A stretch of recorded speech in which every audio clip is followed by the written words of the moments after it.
Hello rock star, कैसे हैं आप सभी लोग। उम्मीद करता हूँ सबकी पढ़ाई बहुत बेहतरीन चल रही होगी और आप चल करके पढ़ भी रहे होंगे। तो स्वागत है पीसीआई इंस्टीट्यूट के इस कार्यक्रम में आपका।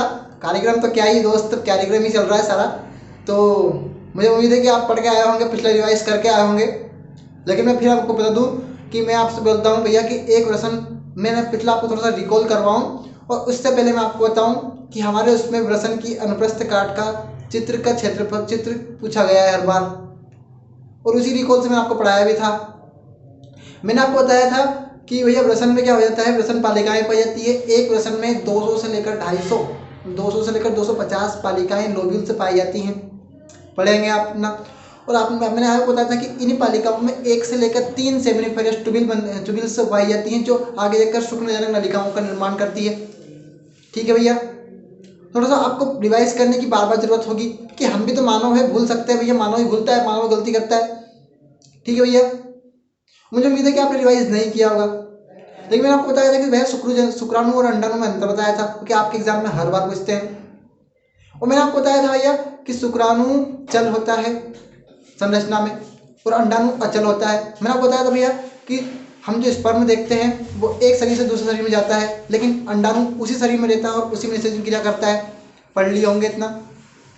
और इसके जस्ट बताया था भैया कि शुक्राणु के 3 भाग होते हैं, सिर, धड़, पूंछ। और हमने बताया था अंडाणु सिर्फ संरचना में गोलाकार होता है। ठीक है भैया, हमने देखा भैया कि शुक्राणु नर के वृषण में बनता है, और अंडाणु महिला के अंडाशय में बनता है। इतना ही पढ़ लिए होंगे और मैंने इतना ही पढ़ाया था। तो बस शिद्दत से पढ़ते रहिए, क्योंकि आपका पढ़ना बहुत जरूरी है। मैं ज़्यादा बात नहीं करूंगा, लेकिन मैं आपको समझाना चाहूँगा कि आपके 5 नंबर अगर जाते हैं कहीं तो वो मेरे नंबर गए हैं। चाहता हूँ मेरा हर स्टूडेंट 90+ स्कोर करे, बायोलॉजी हो या केमिस्ट्री हो या फिजिक्स हो या इंग्लिश हो या हिंदी हो। ठीक है भैया, ठीक है, कोई समस्या। तो हमने बनाया था एक नर का जनन तंत्र का चित्र बनाया था। उसे मैंने बताया था भैया कि शुक्लजनक नलिकाएं होती है, वृषण कोष होते हैं, वृषण कोष में वृषण रखे होते हैं जो शुक्राणुओं का उत्पादन करते हैं। मैंने शुक्राणुओं का संग्रहण भी वही करते हैं, वृषण कोष भी भैया। अब हमने हमारे इसमें एक क्वेश्चन पूछा गया था कि नर में वृषण उदर गुहा के बाहर क्यों पाए जाते हैं। मैं मानता हूं कि आपको थोड़ा सा इत्मीनान से सुनने की इसको आवश्यकता है। ठीक है भैया, मैंने अपनी साउंड को थोड़ा सा धीरे कर लिया है इसी कारण से, क्योंकि आप थोड़ा सा इत्मीनान से इसे सुनेंगे। वरना मैं तो भैया एकदम वंदे भारत एक्सप्रेस की तरह बिल्कुल बड़ा बड़ा आ रहा था। अभी पता है आपको वंदे भारत एक्सप्रेस की सबसे अधिकतम चाल क्या है? 140 किलोमीटर प्रति घंटे की रफ्तार से। यानी बुलेट ट्रेन से मैं मात्र 10 से 20 किलोमीटर ही कम है। तो भी बताइए भारत में क्या ही जरूरत है बुलेट ट्रेन की। उससे तेज तो मैं बोल रहा हूँ, तो आप कहेंगे अब तो बस सर की जरूरत है। चलिए, इतना नहीं करेंगे। और इतना ही नहीं करेंगे तो मैं आपको बता दूं कि नर में वृषण उदर गुहा के बाहर इसलिए पाए जाते हैं क्योंकि वृषण कोष का तापमान शरीर के तापमान से 2 से 3 डिग्री सेल्सियस अधिक होता है, जो शुक्राणु के परिपक्वन के लिए आवश्यक है। इसी कारण से नर में वृषण उदर गुहा के बाहर पाए जाते हैं।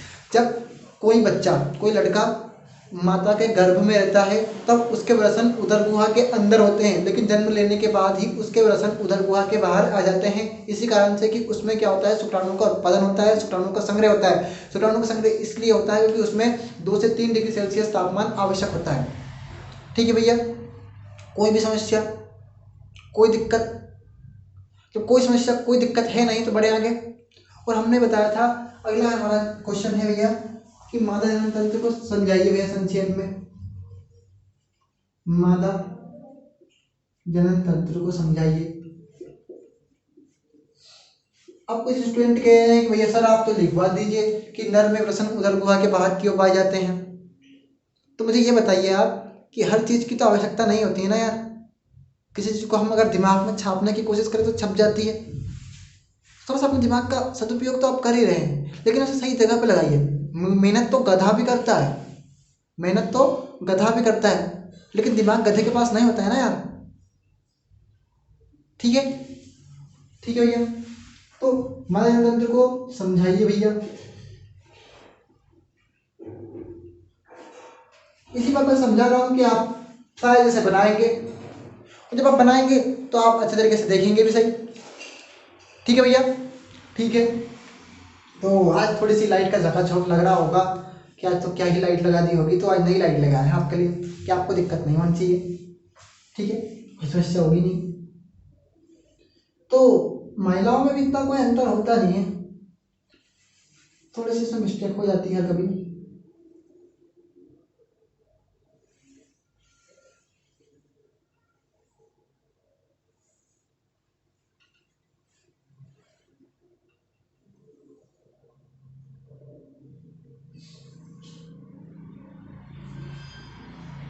I'm sorry,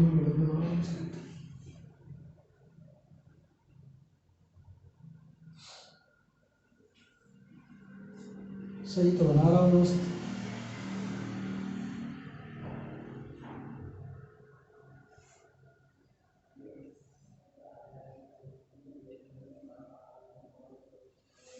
ठीक है भैया, ऐसा ही देखे होंगे कहीं। तो क्या होता है कभी कभी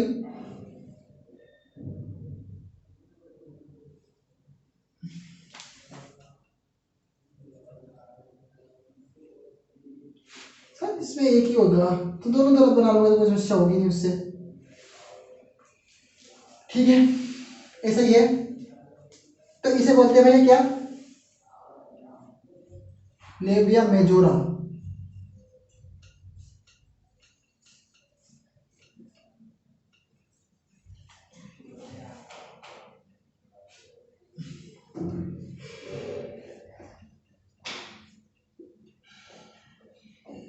अंडा से ये तो हो गया आपका, I'm sorry, मूत्राशय। डीपली में एमपी बोर्ड आपसे पूछता है नहीं, और मैंने इसी पर्पज से बताया कि बस आपको कोई भी चीज़ आपसे क्लियर हो, क्योंकि जीवन में सबसे बड़ी चीज़ है कि खुद के ऊपर पढ़ना बहुत बड़ी बात है अपने आप में। अगर हमारे शरीर में हम देखें तो इतने सारे हार्मोन स्ट्राइक होते हैं, हमें नहीं पता है। अगर हमारे शरीर में देखें, हमारे शरीर में इतनी सारी क्रिया होती है, भैया मशीन है या इंसान। तो इसीलिए तो कहते हैं कि हर इंसान एक मशीन बनाता है, तो मशीन मशीन का ही तो उत्पादन करती है। आपने कभी पढ़ा होगा कि सभी कोशिकाओं की उत्पत्ति पूर्ववर्ती कोशिकाओं से होती है। अब भैया जैसे शरीर में, हमने एक क्वेश्चन किसी स्टूडेंट से पूछा था कि भैया लीवर को इंग्लिश हिंदी में क्या कहते हैं, और उससे मैंने पूछा था कभी कि भैया यकृत को इंग्लिश में क्या कहते हैं। तो उसने मुझे बताया था कि लीवर को तो किडनी कहते हैं और यकृत को लीवर कहते हैं। तो बहुत हंसने वाली बात थी उस टाइम पे। तो मैं सोचता था कि यार क्या ही बताओ, अब तो बहुत अंतर है हर चीज़ों में, कि बस स्टूडेंट को ही नहीं पता कि लीवर को ही यकृत कहते हैं, यकृत को ही लीवर कहते हैं। मतलब ये लेवल है आपके एमपी बोर्ड का, ये जिसमें बस क्या ही बताए, एमपी बोर्ड में परसेंट बनाओ और बस धूम धमाम मचाओ। तो ज़रूरी नहीं है कि आपकी परसेंट भी बने, अच्छी परसेंट बने, अच्छा ज्ञान भी मिले, इसी मकसद से पढ़ाता हूँ मैं। ठीक है भैया, इसी को बता दिया था मैंने। और इसे बोलते हैं भैया क्या, फेफड़ी। पर ऐसा नहीं है कि मैंने ओनली लीवर का ही पूछा था, मैंने किडनी का भी पूछा था भैया कि हमारे शरीर में किडनी क्या काम करती है। तो उन्होंने बताया कि सर किडनी का हिंदी क्या होता है, फिर से बताइए। उन्होंने रगक होता है भैया। तो बहुत सारे स्टूडेंट में होता है, ऐसा कोई दिक्कत बड़ी बात नहीं। तो ये है फेलोपियन ट्यूब। ठीक है भैया, फेलोपियन ट्यूब आपका इसमें पूछा नहीं गया, लेकिन आपके एनसीईआरटी में मेंशन है, तो इसलिए मैं बताया इस चित्र को कि हम देखते भैया, हमने क्या देखा कि मादा जनन तंत्र का चित्र देखते हैं तो ये क्या होता है, उसमें अंडाशय पाया जाता है। अंडा में उसमें क्या होती है भैया, फेलोपियन ट्यूब पाई जाती है। फेलोपियन ट्यूब में क्या होता है भैया, निषेचन की क्रिया संपन्न होती है। ये बहुत बार पूछा गया है, ये बहुत बार इसलिए पूछा गया है, और आपसे हर बार यही पूछा है कि भैया मनुष्य में निषेचन क्रिया कहाँ संपन्न होती है, that is a fallopian tube. ठीक है, कोई समस्या, कोई समस्या होगी नहीं, और कोई समस्या होगी नहीं तो बस अब बताइए आप, मूत्राशय क्या काम करेगा भैया, यूरिन को निकालना काम करेगा। अंडा से क्या काम करेगा भैया, अंडाणु को निर्माण करेगा। फिमरी, फिर फिमरी क्या करेगी भैया, उस अंडाणु को वहाँ पे बना के रखेगी तब तक कि स्पर्म नहीं आएगा। जब उसकी अवधि समाप्त हो जाएगी तो अंडाणु क्या होगा भैया, कार्पेस ल्यूटियम टूट जाएगा। कार्पेस ल्यूटियम टूट जाएगा तो क्या होगा, उससे ब्लड के थ्रू मूत्राशय के बाहर, मूत्राशय के मार्ग से, मूत्र नाल के मार्ग से मूत्राशय के थ्रू बाहर निकलेगा। तो it is a called off menstrual cycle. ठीक है, कोई समस्या, कोई समस्या, कोई समस्या है नहीं तो मिटाऊं भैया, इसको मिटा दूं। तो आपको लिखना भी नहीं है इसके बारे में। ठीक है, एक तो आपको आएगा नहीं, लेकिन मैंने इसलिए पर्पज से बताया है क्योंकि आपको कोई भी चीज़ गलत नहीं हो। कोई भी चीज़ गलत नहीं होगी तो कोई समस्या होगी भी नहीं, तो आपको लिखना नहीं है। ठीक है, धन्यवाद। तो अगली हेडिंग डालिए भैया, हर बार आपसे पूछा है क्वेश्चन और हर बार आप घबराए हैं। हर बार आपसे क्वेश्चन पूछा है और हर बार आप घबराए हैं, लेकिन मैं कहता हूँ भैया घबराने की तो कोई आवश्यकता है नहीं, घबराने की कोई आवश्यकता है नहीं। लेकिन आज हम थर्ड लेसन खत्म कर देंगे, थर्ड लेसन हम खत्म कर देंगे। लेकिन उससे पहले मैं आपको बताना चाहता हूँ कि मैं बीच बीच में इस लेसन के कुछ टॉपिक्स आपको बताता रहूँगा, क्योंकि आप शायद बीच बीच में थोड़ा सा, आपको कहते हैं ना, बीच बीच में थोड़ा जहर देना चाहिए इंसान को। जहर देने से क्या होता है, इंसान मजबूत होता है। जैसे चाणक्य ने क्या करा था, विक्रमादित्य को क्या दिया था भैया, बीच बीच में उसे खाने में थोड़ा थोड़ा जहर मिला दिया जाता था। तो उससे क्या हुआ कि जब उसे किसी ने जहर दिया तो वो मरा ही नहीं, क्योंकि जहर का उस पर असर ही नहीं हुआ। जब आपको एक साथ किसी चीज़ को मैं दूंगा तो आप यहाँ पर बीच बीच में आपको कोई असर ही नहीं पड़ेगा फिर उसका। ठीक है, मैं दिख रहा हूँ सही साथ दिख रहा हूँ, थैंक यू। तो क्या होता है मेंस्ट्रुअल साइकिल, ठीक है। हाँ, आज नोट से है आगे, ठीक है, आज नोट से कोई क्वेश्चन छूटे नहीं, इसलिए जैसे बोलते हैं आपके उसमें रजो धर्म, ठीक है। तो याद होगा आपको, थोड़ा तो आपको पता ही होगा, जितने मेरे स्टूडेंट क्या सभी लोग देख रहे हैं वीडियो, तो जितने भी स्टूडेंट वीडियो देख रहे हैं आप सभी को पता है कि क्या होता है कि जो मनुष्य है उसके 12 से लेकर 45 वर्ष तक की जो एक क्रिया होती है, छोटे से पर्टिकुलर टाइम के लिए, 6-7 हर महीने, मतलब 6-7 दिन की जो क्रिया होती है उसे बोलते हैं क्या हम भैया, मेंस्ट्रुअल साइकिल्स। ठीक है, मेंस्ट्रुअल साइकिल से बोलते हैं। तो उन्हें बोला था कि गर्भावस्था को छोड़कर, ठीक है भैया, गर्भ अवस्था में मेंस्ट्रुअल साइकिल्स नहीं होता। जब तक कोई महिला किसी बालक को दूध पिला रही है, स्तनपान करवा रही है, तो उसको भी मेंस्ट्रुअल साइकिल्स नहीं आते हैं, मतलब पीरियड्स नहीं आते हैं। ठीक है, इतना ही पढ़ लियो तो कभी एनसीईआरटी भी खोल लियो। और एनसीईआरटी खोलेंगे तो बहुत डीपली में दिया हुआ है, इसको एक क्रम बाय क्रम समझा है। लेकिन एनसीईआरटी कभी अभी तो मुझे भी कंफ्यूज कर देती है कभी कभी, तो कि मैं क्या समझूँ, मैं तो खुद एक स्टूडेंट हूँ नीट का, तो मुझे भी पता नहीं चलता क्या ही बोल रही है एनसीईआरटी। तो मैं कहता हूँ कि मनुष्य में क्या होता है, 12 से लेकर 45 वर्ष तक की जो एक गर्भावस्था को छोड़कर प्रत्येक 28 दिन में जो क्रिया होती है उसे बोलते हैं हम क्या, रजोधर्म। ये लिखा हुआ 28 दिन के अंतराल में गर्भाशय से रक्त श्लेष्मा, हाँ 28 दिन के अंतराल में गर्भाशय से निकलने वाला रक्त या श्लेष्मा, उसे क्या बोलेंगे भैया, उसे बोलेंगे क्या, रक्त या श्लेष्मा जो निकलेगा उसे बोलेंगे हम मेंस्ट्रुअल साइकिल्स। लेकिन मैं थोड़ा सा आपको डीपली समझाऊंगा इसको। मैं क्या समझाऊंगा भैया, क्या हुआ कि महिला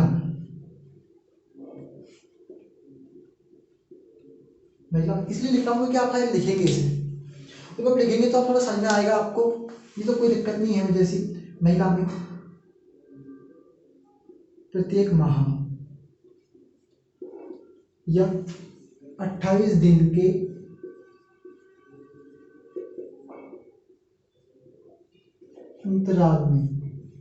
अंतराल में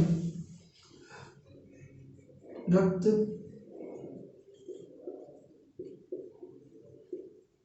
या श्लेष्मा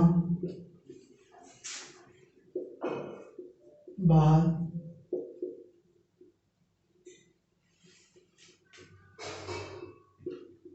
आता है, उसे क्या भैया उसे बोलेंगे हम आर्तव चक्र। सही में मासिक धर्म लिख दिया है तो उसमें कोई समस्या होगी नहीं आपको, और जब आपको कोई समस्या होगी नहीं तो आपके टीचर को भी कोई समस्या होगी नहीं। थोड़ा सा माइक का इश्यू है, माइक पे आ जाएगा, कोई दिक्कत नहीं है। आप पे तो हम जिंदाबाद हैं। आपको सही दिख रहा है, नहीं दिख रहा है। क्लास बहुत छोटी रहेगी आज, मुश्किल से 20-22, ठीक है। तो आर्तव चक्र कहते हैं, आर्तव चक्र कहते हैं। आपके एमपी बोर्ड में तो एक ही चीज़ होती है कि जब कोई चीज़ क्रिया शुरू होती है तो उसे बोलते हैं भैया रजो धर्म, और जब कोई क्रिया समाप्त होती है उसे बोलते हैं रजो निवृत्ति। मतलब इसकी बात है, ठीक है।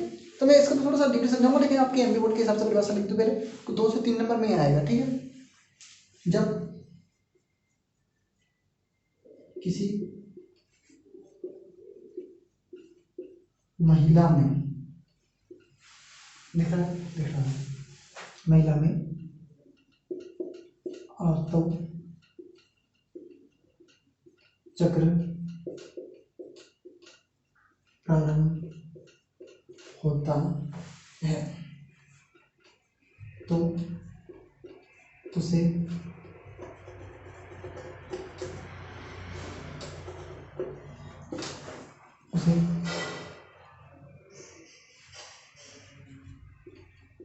रजो धर्म। समझाऊंगा, सब चीज समझाऊंगा, ठीक है, कोई घबराने वाली बात नहीं। दिमाग पर टेंशन मत ले रहे तू, बिल्कुल भी दिमाग पे टेंशन मत ले भाई, बिल्कुल भी। तेरे साथ तेरा सोनू सर खड़ा है, ठीक है। रजो धर्म या कैलकुलेटर से देख लें तो मुझे इसमें क्या लिखा है। रजो धर्म मीनार की लिखा है इन्होंने, तो थोड़ा सा हाईलाइट कर दूं, मीनार की। लेकिन याद रखिए भी कि यह कुछ 4 से 5 दिन की होती है मीनार की, ठीक है। जब यह समाप्त होता है तो इसे, मतलब समाप्त होगा भैया कहाँ, ये होगा 42 से 45 साल की उम्र में, 42 से 45 साल में, ठीक है। और शुरू होगा 12 से 15 वर्ष की उम्र में। तो आप शुरुआत देख लीजिए भैया, शुरुआत 12 से 15 साल की उम्र में शुरू होगा, खत्म होगा 42 से 45 साल की उम्र में। देखे होंगे कहीं भी, देख लिए होंगे, अपने घर पे एक्सपेरिमेंट कर लीजिएगा, पूछने में क्या दिक्कत है। हमें तो बात करना चाहिए घर वालों से इस मैटर में। कभी क्या होता है फिर आप किसी, मतलब हमारे घर में कोई बड़ा व्यक्ति होता है, हम उससे बताने में, हमारे बीमारी के बारे में बताने में डरते हैं। आज ही जो मतलब क्यों कहा गया है हमारे इसमें कि सेक्स एजुकेशन आवश्यक है, तो इसीलिए कहा गया है कि हम हमारे घर वालों से बात बताने में डरते हैं, हम उन्हें बता नहीं पाते कुछ चीज़ें। और डरना नहीं चाहिए लेकिन किसी चीज़ से, क्योंकि अनुभव और तकाजा वो कहता है, जिस चीज़ का डॉक्टर के पास हल नहीं है वो एक घर का व्यक्ति दे सकता है आपको। तो हर चीज़ बताइए अपने घर वालों को, अपने घर वालों से इत्मीनान से बात कीजिए इस बारे में कि ये क्या है। जो मतलब आपको बताऊँ, NCERT बहुत अच्छी तरीके से समझाई रखी है 6ठी क्लास से, 6ठी 5 6ठी से, लेकिन हमारे स्कूलों में नहीं चलाई जाती है, सिर्फ इसी कारण से कि वो कमीशन कैसे कमाए। तो उस कमीशन को बंद करने के लिए PCI इंस्टीट्यूट अगर अपने क्षेत्र में कदम रख देना तो वास्तविक में आज स्कूलों का कमीशन ही बंद हो जाए। तो नहीं, अभी तो ऐसा मकसद नहीं है, लेकिन बहुत जल्द आएंगे आपके बीच, ठीक है। इन लोगों का कमीशन बंद करेंगे। आपको पता है 5000 का कोर्स आया था किसी स्कूल का, सेंटेनिस इसी वो स्कूल है, 5000 कोर्स आया था, उसमें कमीशन कितना था 2000 रुपये का। तो एक बच्चे से 2000 कमाए, 20 बच्चे से कितने कमाए भैया, 40,000 रुपये।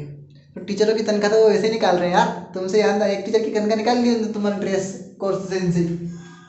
तो इसे रजो निवृत्ति या मेनापोज, अब मैं इसे हिंदी में लिखूंगा, इंग्लिश में लिखूंगा तो कोई समस्या होगी नहीं, आप इसे इंग्लिश हिंदी में लिख लीजिए, कहते हैं। तो अब ये MP बोर्ड है, ये क्या हुआ, महिला में प्रत्येक माह 28 दिन के अंतराल में रक्त या श्लेष्मा बाहर आता है 5 से 7 दिन के लिए। मैं लिख दूँ भैया यहाँ डेट भी, अवधि भी लिख दूँ, 5 से 7 दिन की अवधि है। रक्त श्लेष्मा बाहर आता है, उसे आर्तव चक्र कहते हैं। जब किसी महिला में आर्तव चक्र प्रारंभ होता है तो उसे रजो धर्म या मीनार कहते हैं। जब यह समाप्त होता है भैया तो इसे बोलते हैं क्या, रजो निवृत्ति या मेनापोज बोलते हैं। ये आपकी NCERT आपकी नीट है, सॉरी आपका MP बोर्ड है। लेकिन अब आपके सोनू सर आपको अलग तरीके से समझाएंगे। अपने पेन कॉपी रख दीजिए, उतार लिया होगा, उतार लीजिए। चलिए 1 मिनट का टाइम दे रहा हूँ, चलिए 1 मिनट का टाइम दे रहा हूँ भैया। स्क्रीनशॉट ले लीजिए, स्क्रीनशॉट ले लिया होगा, पेन कॉपी अलग रख दी होगी। तो अब समझिए अगली बात समझिए। तो याद रखिएगा, जब हमारे शरीर में निषेचन की क्रिया होती है, मतलब नर युग्मक मादा युग्मक का मिलना, मतलब उनके शुक्राणु युग्मकों का मिलना, ठीक है, युग्मकों का मिलना। तो क्या कहलाता है भैया, उससे क्या होता है, निषेचन कहलाता है। और निषेचन के पश्चात क्या बनता है भैया, भ्रूण मतलब युग्मक बनता है, युग्मनज बनता है, सॉरी युग्मनज बनता है। युग्मनज क्या होता है, माता अगुणित हो या द्विगुणित हो, पिता अगुणित हो या द्विगुणित हो, लेकिन युग्मनज हमेशा अगुणित ही होगा, अगुणित ही होगा। ये बात को अपने अंदर नीट के पर्पज से बैठा लीजिएगा। जब आपको नीट के पर्पज से आप बैठाएंगे इस बात को, तो मैं बताऊं आपको अगली कहानी थोड़ी सी, कि जब क्या होता है भैया, हम जानते हैं हर महिला में प्रत्येक माह एक अंडाणु बनता है, ठीक है। अब प्रत्येक माह अंडाणु बनता है तो उसको निषेचन के लिए क्या चाहिए भैया, एक युग्मक तो बन गया शरीर में, एक युग्मक तो क्या गया भैया, बन गया शरीर में। अब उसको निषेचन होने के लिए क्या चाहिए भैया, दूसरा युग्मक चाहिए, दूसरा युग्मक चाहिए। तो क्या होता है, भैया कि जब निषेचन के लिए उसे दूसरा युग्मक नहीं मिलता है तो वो अंडाणु, मैंने अभी आपको बताया था, मादा जनन तंत्र का चित्र बनाया था, वो फेलोपियन ट्यूब बनाई थी और उसमें बनाया था फिमरी, याद आया मिलना, विनोद पढ़ ले, ये चेटबाजी अच्छी नहीं है। अभी रात को कर रहे हैं, चीटिंग कर रहे हैं भाई, चीटिंग कर रहे हैं। अरे मेरे बाबू ने खाना खाया नहीं खाया तुझे क्या मतलब यार, विनोद भाई पढ़ लो, देखो अच्छी बात नहीं है, चीटिंग कर रहे हो तुम। अब क्या बात कर रहे हैं आप हैं, सिर्फ पढ़ाई पे ध्यान दे दो यार। मुझे आपको कमेंट देख के ऐसा लगता है, मुझे आपको लगता है कि आपको एक भी डाउट नहीं है, ठीक है। तो हमने बोला कि भैया अब उसे क्या चाहिए, निषेचन की क्रिया चाहिए। मैं अपने टॉपिक से भटक गया, सॉरी इसके लिए, लेकिन उसे क्या चाहिए भैया, निषेचन के लिए एक युग्मक चाहिए, और युग्मक मिल नहीं रहा है। तो वो कहाँ पहुंची भैया, फेलोपियन ट्यूब में पहुंची, फेलोपियन ट्यूब में पहुंची, फेलोपियन ट्यूब में पहुंच गई। इंतजार किया, 24 घंटे हो गए, नहीं आया भैया स्पर्म, 36 घंटे हो गए, नहीं आया दूसरा युग्मक, 48 घंटे हो गए। बर्फ को देखा है, पर्टिकुलर टाइम तक थी, तापमान बढ़ा, तापमान बढ़ा, तापमान बढ़ा, तापमान बढ़ा, पिघल गई, मतलब अपने पर्टिकुलर टाइम पर क्या हुई, पिघल गई, मतलब बॉइलिंग हो गया उसका। इसका क्या हुआ, सब्र करी सब्र करी सब्र करी, तो राम, चलो क्या उदाहरण दूं आपको, तो फिर क्या हुआ, उसका अवधि खत्म हो गई। किसी भी चीज़ की अवधि खत्म होती है तो वो टूटने लगता है अपने आप में। जब भी क्या हुआ, इसका कार्पेस लूटियम धीरे धीरे धीरे टूटने लगा। अब सारा तो एक साथ नहीं टूट सकता ना, सारा तो एक साथ नहीं टूट सकता, चलिए सारा एक साथ नहीं टूट सकता, धीरे धीरे 7 दिन तक, 5-7 दिन तक ऐसे टूटता रहा, उसकी जो वॉल होती रही वो धीरे धीरे धीरे टूटती रही, ब्लड के थ्रू, वेजाइना के थ्रू बाहर निकलता रहा, ब्लड या श्लेष्मा कुछ भी हो सकता है। तो इसे बोलते हैं क्या, मेंस्ट्रुअल साइकिल्स, मतलब नर मादा युग्मक को नर युग्मक नहीं मिल पाता है और निषेचन क्रिया नहीं होती है, तब होता है क्या, मेंस्ट्रुअल साइकिल्स। अगर निषेचन की क्रिया हो जाएगी तो भैया मेंस्ट्रुअल साइकिल्स नहीं आएंगे, वो गर्भावस्था शुरू हो जाएगी, वहां से भ्रूण का निर्माण शुरू होने लग जाएगा। बताइए आप, कोई समस्या आपको आर्तव चक्र में? तो अब थोड़ी समस्या ये है कि सर आप बोल रहे हैं कि 42 से 45 साल तक की उम्र का होता है, तो सर ऐसे कितने अंडाणु बनते हैं हमारे शरीर में पूरी लाइफ में? ये आपके अंदर बिल्कुल इत्मीनान से सवाल होगा, लेकिन इसको मैं समझाऊंगा भी सही, कोई समस्या नहीं है। तो लेकिन पहले आप ये उतार लीजिए, आपने एक बार नहीं उतारा तो मैं आपको फिर एक बार मौका दे रहा हूँ, ये उतार लीजिए भैया,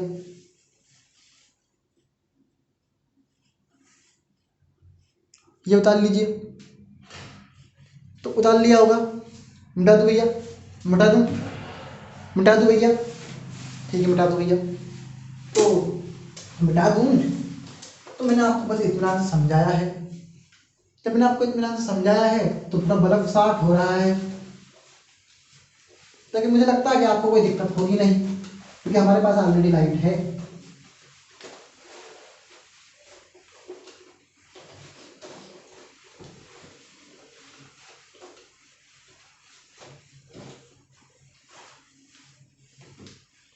हमारे पास क्या भैया, लाइट है। लेकिन आपको 1 मिनट रुकने का मैं बोलूँगा, अब 1 मिनट रुक जाइए।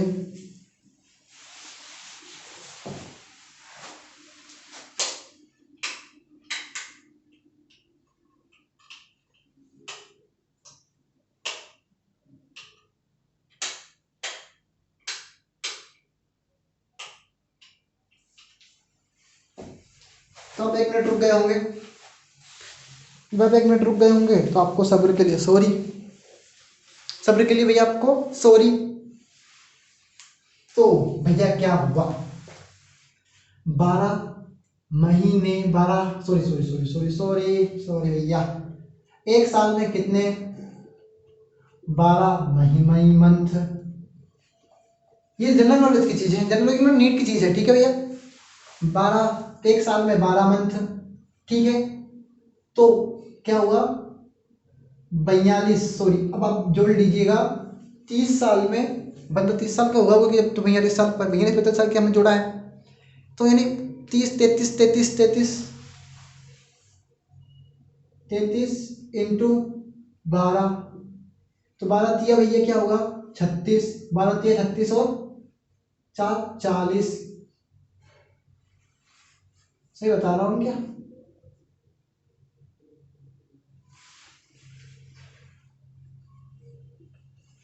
मतलब अप्रोक्सीमेटली भैया क्या है 400, अप्रोक्सीमेटली क्या हो भैया, इसको मैंने मान लिया 400, अप्रोक्सीमेटली इसको कितना मानने में है 400, यानी मतलब एक महिला के पूरे जीवन काल में उसको 400 बार मेंस्ट्रुअल साइकिल्स होता है, 400 बार उसको पीरियड्स आते हैं। It's very clear. आपके एनसीईआरटी में नहीं दिया लेकिन मैंने उसे एक्स्ट्रा बताया है, तो आप लिख सकते हैं अपने पूरे उसमें कि मनुष्य के पूरे जीवन काल में 400 रजधर्म होते हैं, ठीक है, पूरी जीवन अवधि में।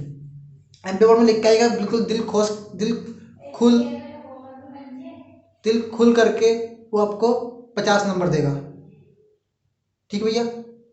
कोई समस्या, तो कोई समस्या आपको होगी नहीं और मुझे भी कोई समस्या है नहीं, लेकिन मैं क्लास को यहीं एंड अभी नहीं करूँगा, थोड़ा सा पता बताना चाहूँगा आपको कि अभी क्या है। चलिए ठीक है, जाना हो जाएगा, एक एक्स्ट्रा क्लास ले ही लेंगे और एक्स्ट्रा क्लास में आपको कंप्लीट करवा ही देंगे।